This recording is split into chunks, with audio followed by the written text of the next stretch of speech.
বৈষম্য বিরোধী ছাত্র আন্দোলন ঘিরে গত জুলাই আগস্ট গণহত্যা মামলায় সাবেক প্রধানমন্ত্রী শেখ হাসিনার বিরুদ্ধে ১ মাসের মধ্যে তদন্ত শেষ করার নির্দেশ দিয়েছেন আন্তর্জাতিক অপরাধ ট্রাইব্যুনাল। সোমবার ট্রাইব্যুনালের চেয়ারম্যান বিচারপতি মোহাম্মদ গোলাম মুর্তজা মজুমদারের নেতৃত্বে ৩ সদস্যের ট্রাইব্যুনাল এ আদেশ দেন। এদিকে গত জুলাই আগস্টের গণহত্যা ও মানবতাবিরোধী অপরাধে জড়িত থাকার অভিযোগে গ্রেপ্তার হওয়া সাবেক ৯ মন্ত্রী প্রতিমন্ত্রী সহ ১৩ জনকে ট্রাইব্যুনালে হাজির করা হয়েছে।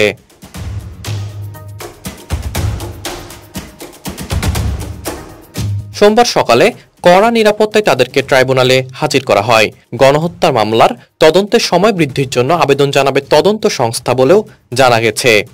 যাদেরকে হাজির করা হলো তারা হলেন সাবেক আইনমন্ত্রী আনিসুল হক, বেসামরিক বিমান পরিবহন ও পর্যটন মন্ত্রী লেফটেন্যান্ট কর্নেল ফারুক খান, বাংলাদেশের ওয়ার্কার্স পার্টির সভাপতি ও সাবেক মন্ত্রী রাশিদ খান মেনন, সাবেক ডাক, টেলিযোগাযোগ ও তথ্য প্রযুক্তি প্রতিমন্ত্রী জুনায়েদ আহমেদ পলক, সাবেক প্রধানমন্ত্রী শেখ হাসিনার বিদ্যুৎ, জ্বালানি ও খনিজ সম্পদ বিষয়ক উপদেষ্টা তৌহিদি ইলাহি চৌধুরী, সাবেক মন্ত্রী দীপু মনি, সাবেক প্রধানমন্ত্রী শেখ হাসিনার বেসরকারি শিল্প ও বিনিয়োগ বিষয়ক উপদেষ্টা এবং বেক্সিমকো গ্রুপের vice chairman Salman F Rahman, Awami League নেতা ও সাবেক মন্ত্রী কামাল আহমেদ মজুমদার, সাবেক মন্ত্রী গোলাম দস্তগীর গাজী, সাবেক বিচারপতি শামসুদ্দিন চৌধুরী মানিক, সাবেক স্বরাষ্ট্র সচিব জাহাঙ্গীর আলম।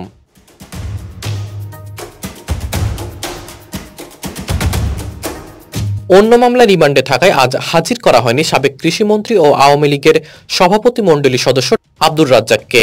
জানা গেছে, মানবতা বিরোধী অপরাধের মামলায় গ্রেপ্তার দেখিয়ে তাদের আন্তর্জাতিক অপরাধ ট্রাইব্যুনালে তোলা হয়েছে।